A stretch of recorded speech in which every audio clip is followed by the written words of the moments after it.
all the different parts that we're going to talk about here. So because the book and a lot of these tests like to talk a little bit about the A&P of the brain, we're going to talk a little bit about that. So what are the two parts to our nervous system?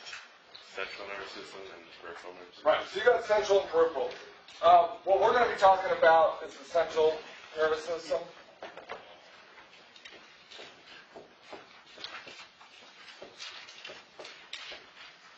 Which is made up of two parts, the brain and the spine.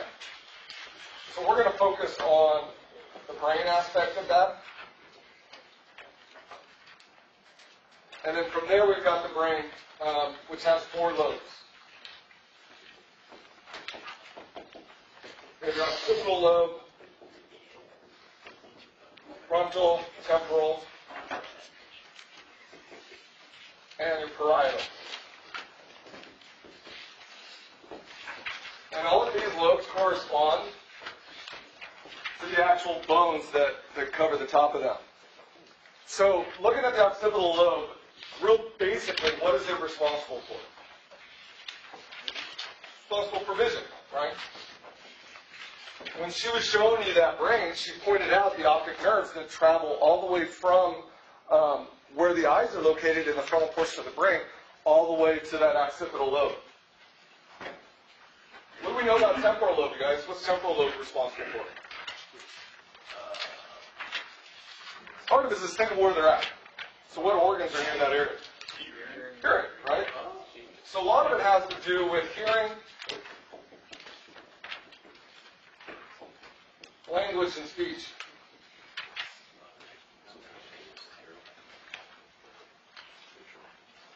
So if you have a patient that has some sort of a speech abnormality that's a new onset, and you're thinking, hey, this might be a stroke, this could give you an indication of possibly where that injury is occurring. Or at least it's starting to affect that temporal lobe. What about parietal lobe? So parietal lobe sits on either side, makes up the majority of that side of the brain. What is the parietal lobe responsible for? Motor skills. Taste. Thinking memory. The majority of it, there's a lot of different crossover, but the majority of it is the afferent function. What's that? Oh, I'll get to this. So it's the afferent nerve. Sensory. Right, so this is going to be your periphery.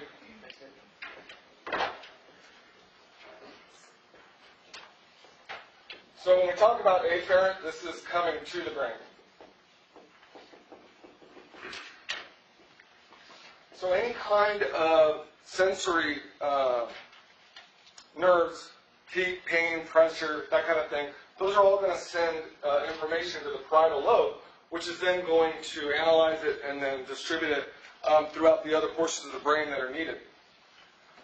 The frontal lobe is where all the magic happens. This is where the majority of our voluntary function is.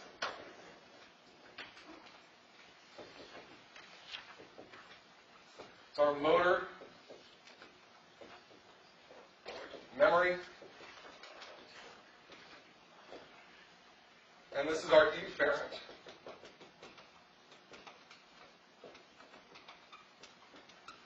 So what are efferent nerves? Motor nerves. Basically, it's leaving the brain. It's all the signals that the brain has interpreted from any of the afferent nerves, making a decision and sending them out. So this is going away from the brain.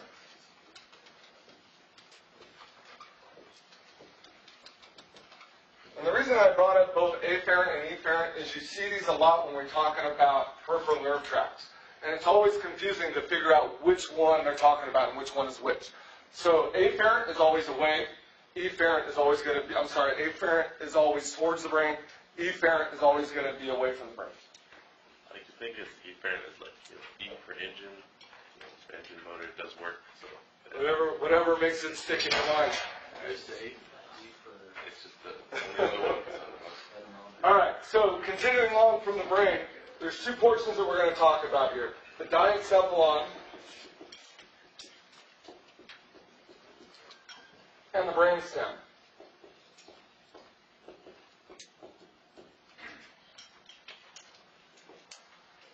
diencephalon is going to filter any unneeded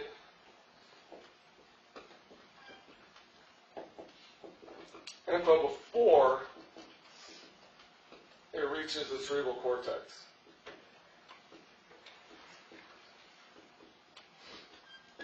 Which is where a lot of our higher functions are going to be found.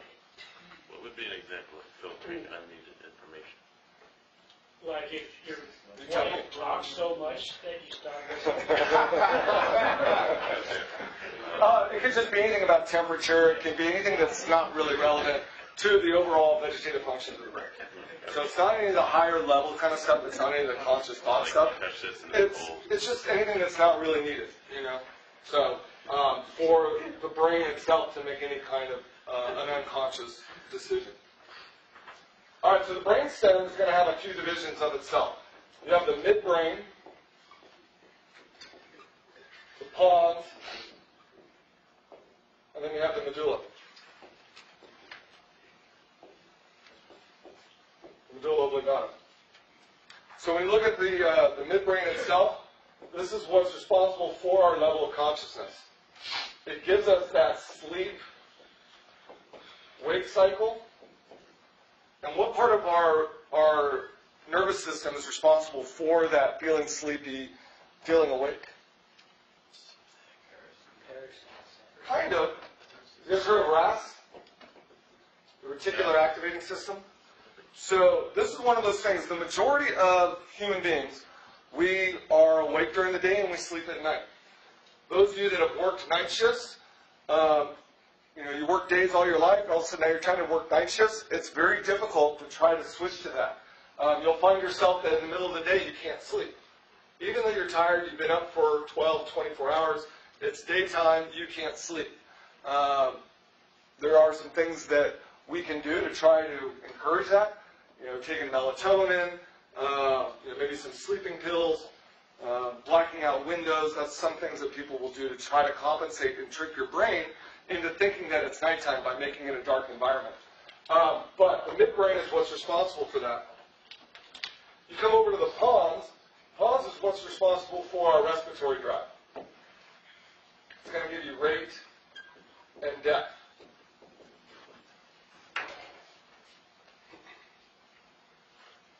Medulla is going to give us our heart rate and our blood pressure. All of these things are what are considered the vegetative functions.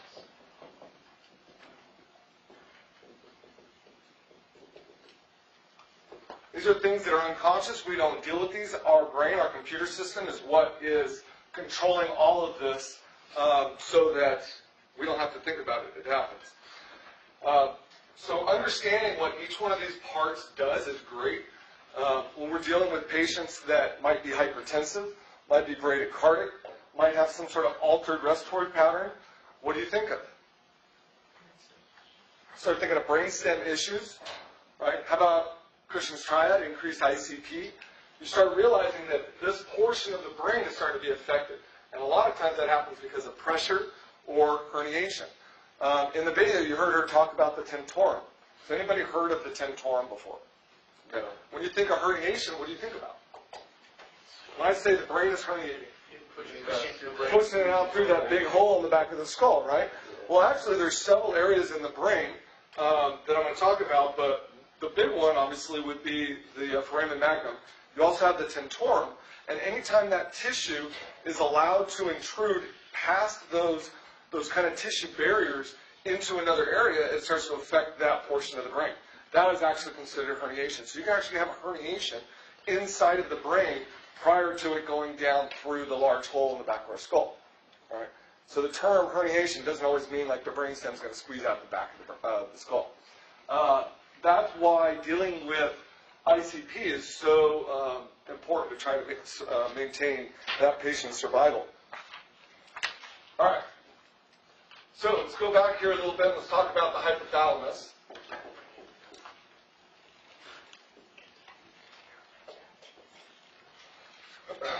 And we have the pituitary.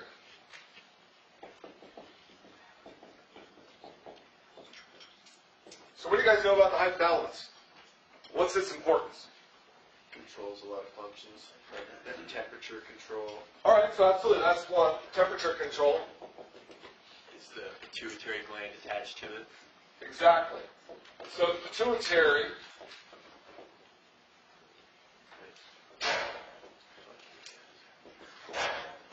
so where is it attached? It's like right underneath it. It's right underneath it, right? So the pituitary itself has two parts. It's got an anterior and posterior. And when we get into endocrine, we'll talk about the actual functions of that.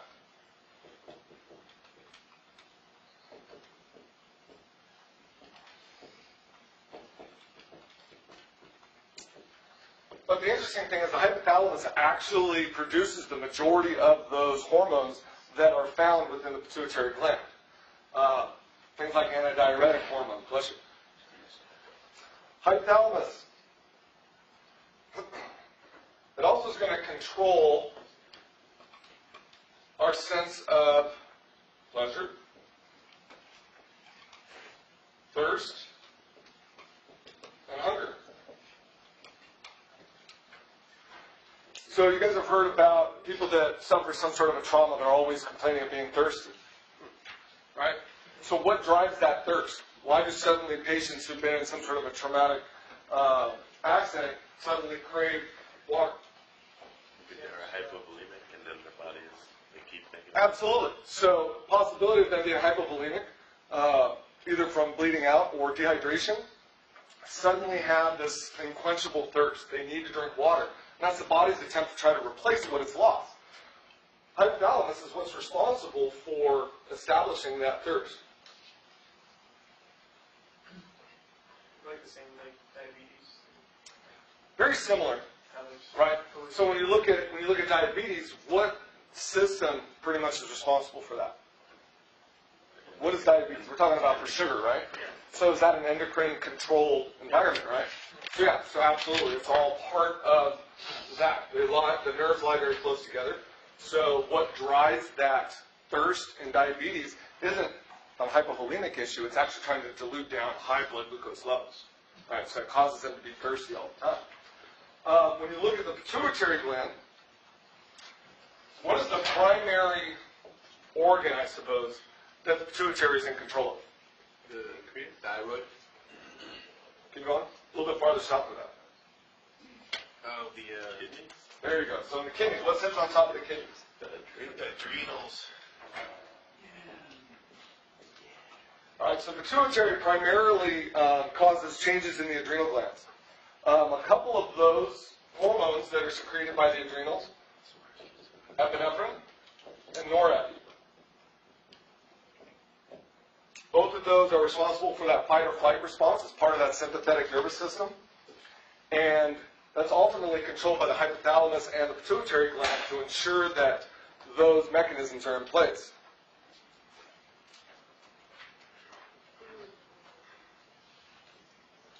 The idea of these two neurotransmitters is they are to increase strength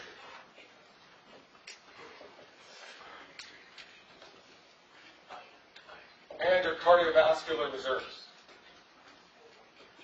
So when you're in a situation where you need to have that additional adrenaline, hypothalamus communicates with the pituitary gland, which then communicates through another signal or a series of hormones to tell the adrenal glands to release epinephrine, norepinephrine, and that's going to increase our ability to overcome whatever stresses that we found in the environment.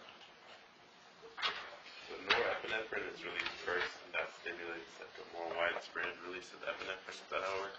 A little bit. I mean, they're both intermixed in there. Just depends on the actual stimulus. And so I have a sheet that we'll talk about when I get into endocrine that actually specifically lays out what epinephrine versus norepinephrine is. Okay. All right. So continuing on with a little bit of the anatomy, we're going to look at what our neurons actually do and what they are. So what do you think about when you hear a neuron? What does that mean to you? Think about the dendrites and low electricity waves jumping around in there. Right, exactly. So is a neuron a cell?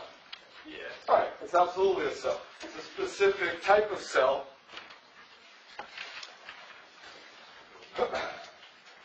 So, Lane, you mentioned dendrites. So this is my best attempt at drawing a dendrite. When it comes down, kind of looks like a palm tree. Yeah, right, something out of SpongeBob. Right, so we have our dendrites. So this in of itself is a very crude depiction, to the best of my artistic ability, to draw a neuron. We'll throw that in there too. So let's see if we can label some of this. So, what did we call these? These are your dendrites, right? Yep. So, describe to me in one word, how would you describe a dendrite? Kicking up signal from the other one. Right, One word. to the axon. All right, one word. But, so, what's another way for picking up a signal? What would you call that? You got it on your car. Kind of like an antenna, right? Pretty certain that's how you spell it. If not, I wrote it kind of hard to read just in case I was wrong. But think of dendrites like the antenna. They're going to pick up signals from adjacent neurons and other things in their environment. In the middle here, you have your cell body. And just like any other cell, it has a nucleus. And that nucleus is where you're going to find DNA, as well as outside the nucleus, you're going to have all of the other cellular functions, your mitochondria, Golgi apparatus, etc. So this is what's going to control this entire cell. Unlike the normal cells in our body that we see that may have a cuboidal shape or a column shape, this one's a specialized cell and has these little antennae that come off of it. What is this big, long appendage that drips down here coming off the cell body? Axon. Axon. Okay, so what is the sole purpose of the axon? Right. This is where the instructions from the nucleus within the cell body get transmitted down. So this is basically for transmission.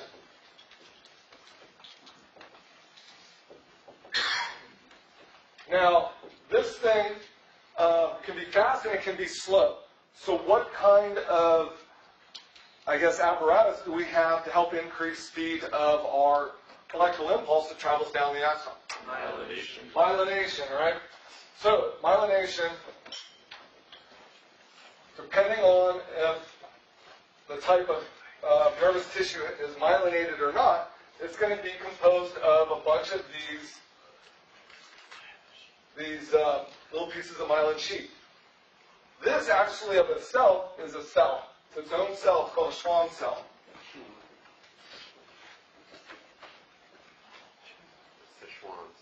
Schwann cell. So a Schwann cell is basically like an insulation. It's going to help to increase that neurotransmission. So if I have another one that's up here, how does this axon being myelinated help it to increase the speed of conduction? Keeps it from losing energy. Conduction jumps from one non-myelinated area to another. Exactly. So it almost arcs. So instead of it going directly down, that transmission is going to kind of hop like that, and that speeds up transmission. What kind of nervous tissue do we call that's myelinated? White matter, right? So when you look at nervous tissue, if you were able to take a slide of it, slice it down the middle and look at it, if it appears white, then it's covered in these Schwann cells and it's considered myelinated. There are several diseases that actually affect the myelination of our nerves and slow down not only the speed of communication, but also how other body parts are going to communicate with each other. So give me one disease that you heard of that's a demyelinating disease. Parkinson's, they start talking about things like Lou Gehrig's disease, right? Multiple sclerosis. Those are all associated with demyelination. Neuropathy also be. Neuropathy? Neuropathy is more an issue with the cells actually functioning. And usually with neuropathy, it's creating pain or numbness, tingling. You see that a lot in diabetics. Right? Diabetics have an issue with uncontrolled high blood sugar, and that tends to be very damaging to the tissues and the blood vessels as well as the nerves. So we see that mostly in legs. You'll run into patients that have diabetic neuropathy. They can't feel, or they don't have very good sensation in their distal extremities. So why is that an issue for diabetics when maybe they cut their foot or they have a little sore? They don't know that it's happening. No, they don't know about it. So they don't know about it. They're not keeping it clean. They're not dressing it, right? And so what happens to a sore or a wound that's not treated? It starts getting infected, starts becoming gangrenous.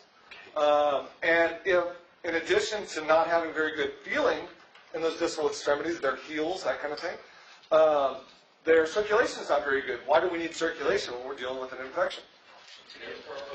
It's where, to get not only the white blood cells, but all of the immune response as well. So if you don't know you have it, and you already have an issue trying to get your immune system to try to heal it, usually by the time it becomes an issue for them, it's already too late. It's becoming necrotic, and that's why we see a lot of uncontrolled diabetics with various stages of amputations.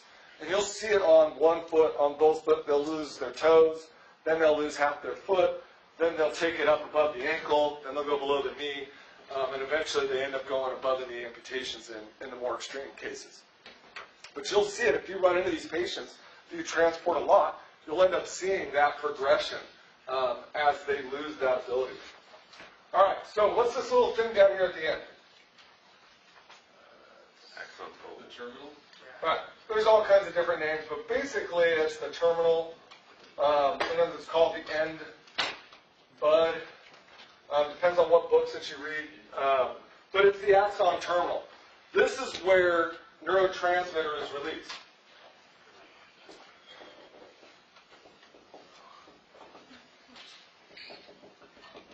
So what is the sole function of neurotransmitter? Tell the muscle to do something. Pass it on. What's that? Pass it on. Right, it's going to pass it on. It's going to tell whatever that receptor that's distal to that nerve cell. It's going to pass on that information. So whether it's passing it on to another nerve so that that information can be continued, in the case of like an efferent nerve, or it's going to pass it on to a muscle cell, in the case of a muscle contraction. So your book kind of highlights 4 different neurotransmitters. Why don't you guys give me one? Give me a neurotransmitter. Acetylcholine. Acetylcholine.